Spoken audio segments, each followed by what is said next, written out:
Hello बच्चों and welcome back to this channel. This is your own channel Pariksha easy express. और आज हम कर रहे हैं acid bases and salt part second. Okay, तो अब देखो हमने इस चैनल पे साइंस की सीरीज़ ऑलमोस्ट ख़त्म कर दी है, मतलब ऑलमोस्ट ख़त्म होने वाली है। फिजिक्स का अलग से चल रहा है, केमिस्ट्री का अलग से चल रहा है और मैथ्स का चल ही रहा है कंटिन्यूस। ठीक है, तो यू जस्ट गो थ्रू दो सीरीज़। मैंने प्लेलिस्ट अपडेट कर दी है, प्लेलिस्ट देखो, पढ़ाई करो, नंबर बढ़ाओ। ठीक है, नाउ तो आज हम पढ़ेंगे reaction of acids with chlorides. ठीक है, नाउ ध्यान से देखो, reaction of acids with chloride is what. सबसे पहली चीज़ क्या है, सबसे पहली बात ये है कि the chlorides do not react with dilute acid. ये डाइल्यूट एसिड के साथ रिएक्ट नहीं करते, ये सिर्फ they only react with concentrated acid के साथ रिएक्ट करते हैं ये। ठीक है, अब देखो ध्यान से, कॉन्सेंट्रेटेड एसिड के साथ रिएक्ट करते हैं, दैट मीन्स एक एग्जांपल देखो, NaCl प्लस H2SO4 अगर बिलो 200 डिग्री सेल्सियस होगा तो एक हाइड्रोजन रिप्लेस करके ये NaHSO4 बनाएगा और यहाँ पे HCl बनाएगा। बट अगर NaCl को H2SO4 के साथ रिएक्ट करते हैं और अगर temperature is above 200 degree Celsius तो क्या होगा, दोनों हाइड्रोजन रिप्लेस होकर ये बनेगा Na2SO4 और यहाँ पे बनेगा 2HCl। Moving on to next, अब हम देखेंगे reaction of acid with nitrates. This is very important. Lead nitrate PbNO3 को अगर हम HCl के साथ रिएक्ट करें, देखो मैंने कलर यहाँ पे सेट करा है, देखो यहाँ पे मैंने ब्लू कलर का HCl के साथ सेलेक्ट करा है और यहाँ पे ब्लू HNO3 के साथ सेलेक्ट करा है। दैट मीन्स अगर हम लीड नाइट्रेट को एसिड के साथ रिएक्ट करते हैं तो बाई प्रोडक्ट और एक एसिड बनेगा। ठीक है, the by product is another acid. ठीक है, this reaction is very important. ठीक है, तुम्हारे बोर्ड एग्जाम पर्सपेक्टिव के लिए। ठीक है, lead nitrate and all. Now moving on to next, अब देखो PbNO3 होल ट्वाइस को अगर मैं रिएक्ट कराता हूँ H2SO4 के साथ, ये है एसिड और यहाँ पे भी ये बनेगा HNO3 again from acid to acid बनेगा और this is a salt, lead chloride and lead sulphate is a salt. Okay, अब हम थोड़ा बात करते हैं एसिड रेन के बारे में। एसिड रेन क्या होता है बच्चों, देखो एसिड रेन होता है अगर हम जो फॉसिल फ्यूल्स को बर्न करते हैं या कोल या ऑयल या पेट्रोल डीजल कुछ भी बर्न करते हैं तो वो क्या प्रोड्यूस करता है, सल्फर डाइऑक्साइड SO2 प्रोड्यूस करता है और नाइट्रोजन डाइऑक्साइड NO2 प्रोड्यूस करता है। ठीक है, अब क्या होता है, ये SO2 और NO2 कंबाइन होता है ऑक्सीजन के साथ और एटमॉस्फेरिक रेन के साथ और एक एसिडिक मिक्सचर बनाता है जिसको हम एसिड रेन कहते हैं। ठीक है, that means SO2 combines with oxygen and H2O to form H2SO4 और यही है एसिड रेन। ठीक है, दिस इज एसिड रेन। ये जो H2O है ये क्या है, दिस इज रेन। ठीक है, रेन मतलब पानी तो होता है ना। NO2 plus SO2 plus H2O ये रेन है, दिस इज रेन वाटर। ठीक है, ये बनता है तुम्हारा, फिर लास्ट में ये क्या बनाता है, दिस मेक्स HNO3, मतलब ये भी एसिड रेन है। ठीक है, this is also a acid rain. अच्छा, आगे मूविंग ऑन टू नेक्स्ट, अब हम थोड़ा बेस के बारे में पढ़ते हैं। What is a base? Base is a metallic oxide. हमेशा याद रखो, metal oxides and metal hydroxides are base. हमेशा metal oxide and metal hydroxides are base. ठीक है, जो कि रिएक्ट करता है एसिड के साथ to form salt and water. Hydronium ion तो एसिड ही रिलीज करता है ना, हमने लास्ट क्लास में पढ़ा था। ठीक है, तो ये बनाता है सॉल्ट प्लस वाटर। ठीक है, तो एग्जाम्पल देख, CuO। ठीक है, CuO is what, metal oxide जो कि होता है बेस, है ना, दिस इज अ बेस।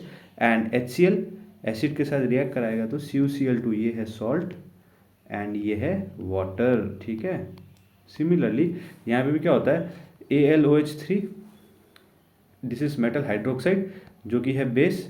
इसको मैंने रिएक्ट करा HNO3 एसिड के साथ, इसने क्या बनाया, इसने बनाया सॉल्ट और water. This is a definition of base. और एल्कली मतलब क्या है, किसी भी बेस को तुम पानी में घोल दोगे ना तो it will become alkali.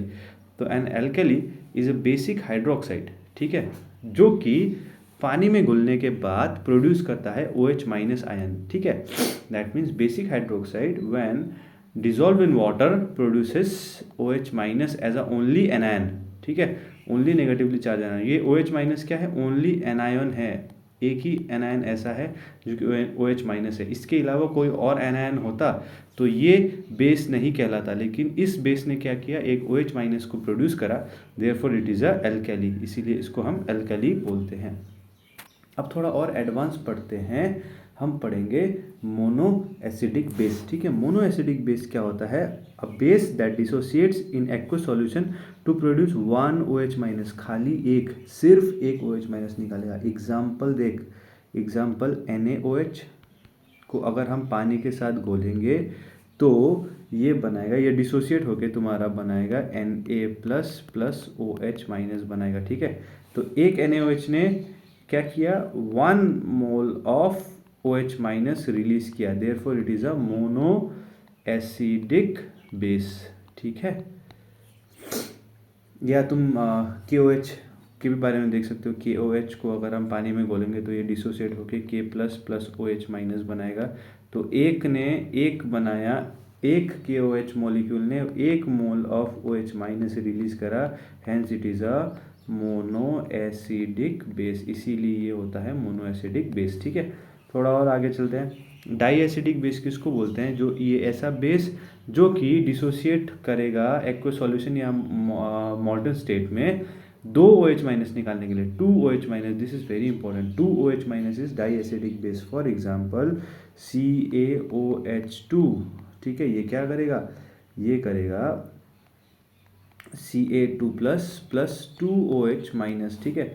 That means यहाँ पे क्या निकला, 2 mole of OH-, therefore it is a di acidic base, ठीक है, सीधी बात, ओके। थोड़ा और आगे देखते हैं ट्राई एसिडिक बेस के बारे में। देखो ट्राई एसिडिक बेस क्या होता है। Triacidic base is base that dissociate in aqueous और molten state to produce three OH- पर आयन, ठीक है। दैट मीन्स ये हो जाएगा तुम्हारा AlOH होल थ्राइस, ये बनेगा तुम्हारा Al3++3OH-, कुछ ऐसा, something like this. That means इसने क्या किया, 3 मॉलिक्यूल ऑफ OH- रिलीज किया, therefore it is a try acidic base, ठीक है। इसीलिए ये होता है ट्राई एसिडिक बेस। थोड़ा आगे हम प्रॉपर्टीज देखते हैं, प्रिपरेशन ऑफ बेस देखते हैं। सिंपल सीधी बात, preparation of base from metal. Metal को ऑक्सीजन के साथ घोलेंगे तो बेस बनेगा।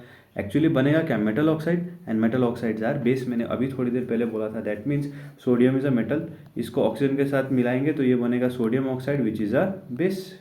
Metal oxide is a base. Mg+O2 बनेगा MgO, metal oxide is a base, ठीक है, सीधी बात। By action of water on active metal, अब वाटर को अगर हम एक्टिव मेटल को अगर पानी में घोलेंगे तो ये बेस बनाएगा, सीधी बात। फॉर्मूला देखो, मेटल प्लस वाटर बनाएगा base plus H2, that means metal 2K plus 2H2O, metal और पानी बनाया KOH, that means metallic oxides and metallic hydroxides are base. तो ये क्या है, मेटेलिक हाइड्रोक्साइड, तो ये हो जाएगा base plus hydrogen. Calcium plus 2H2O, ये बनाएगा CaOH2 which is a base and hydrogen, ठीक है। फ्रॉम डबल डिकम्पोजिशन, बताया था मैंने लास्ट, ये हमने केमिकल रिएक्शन और केमिकल इक्वेशन की क्लास करी थी, उसमें मैंने सब पढ़ा था, डिकम्पोजिशन, डबल डिकम्पोजिशन, ठीक है। तो this is very important reaction, ठीक है, ये बहुत इंपॉर्टेंट है। FeCl3 plus 3NaOH double decomposition होके ये FeOH होल थ्राइस बनाएगा और ये NaCl बनाएगा। मतलब एक्चुअली क्या हुआ, Na इधर ट्रांसफ़र हो गया और Fe इधर ट्रांसफ़र हो गया, ठीक है। तो देख FeOH बन गया और ये Na उधर जाके NaCl बन गया, ठीक है। सिमिलरली ऐसा होगा, Cu इधर ट्रांसफ़र हो जाएगा और Na इधर ट्रांसफ़र हो जाएगा, तो ये बनाएगा CuOH और Na2SO4, ठीक है। सिंपल इजी रिएक्शन है। अब बाय डिकम्पोजिशन ऑफ सॉल्ट, ठीक है, सॉल्ट डिकम्पोज होके क्या बनाएगा, metal carbonate is a salt, ये डिकम्पोज होके बनाएगा basic oxide plus carbon dioxide. मैंने सल्फर लिखा है, it is carbon dioxide, okay, ये मिटा देता हूँ मैं, this is a carbon dioxide, right, ये है तुम्हारा कार्बन डाइऑक्साइड, ठीक है। तो अब देखो ध्यान से, CaCO3 is a calcium carbonate, जो कि होता है मेटल कार्बोनेट। मेटल कार्बोनेट करेंगे तो ये मेटल ऑक्साइड बनेगा, मेटालिक ऑक्साइड्स आर बेस, पता है हमें, और ये CO2 निकालेगा, ठीक है। कॉपर कार्बोनेट, कॉपर ऑक्साइड निकालेगा, copper oxide is a metal, metal oxide is a base, ठीक है, ये CO2 निकालेगा, ठीक है। थोड़ा सा और आगे देखते हैं अब हम थोड़ा और आगे देखा जाए तो देखो,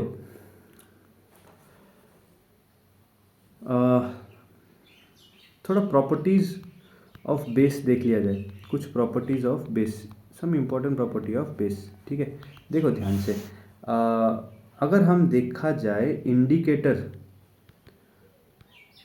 में कलर चेंज क्या होता है, ठीक है, दिस इज़ वेरी इंपॉर्टेंट। ये तुम्हारा MCQs या फिल इन द ब्लैंक्स वगैरह में पूछा जा सकता है। अगर इंडिकेटर लिटमस हो तो क्या होगा, अगर इंडिकेटर मिथाइल ऑरेंज हो तो क्या होगा, ठीक है। अगर इंडिकेटर तुम्हारा नेप्थलीन हो तो क्या होगा, ठीक है। अगर इंडिकेटर, अगर ऐसा कुछ हो तो अब देखो ध्यान से, ये तीन चीज़ें हम देखते हैं। लिटमस होगा तो क्या होगा, रेड लिटमस ब्लू होगा, ठीक है। मिथाइल ऑरेंज होगा तो orange, methyl orange orange to yellow होगा, अगर बेस के रेस्पेक्ट में आएगा तो ये कलर चेंज कर देगा। और नेथलीन कलरलेस होता है तो कलरलेस टू पिंक हो जाएगा, ठीक है, अगर बेस के कांटेक्ट में आया तो, ठीक है। और बेस क्या होता है, दे आर सोपी, दे हैव अ सोपी एंड स्लिपरी टेक्सचर, ठीक है। बेस ऐसा लिखो, बेस हैव अ सोपी एंड स्लिपरी टेक्सचर, सोपी and slippery, base have a sloppy and slippery texture, ठीक है। ओके, अब हम नेक्स्ट क्लास में हम पढ़ेंगे chemical properties of base, pH और सम सॉल्ट के बारे में, ठीक है। तो next class will be the final class of this chapter acid bases and salt, which will be covered in 3 parts. Okay, now that's all for today. You just please do like, share and subscribe. Okay.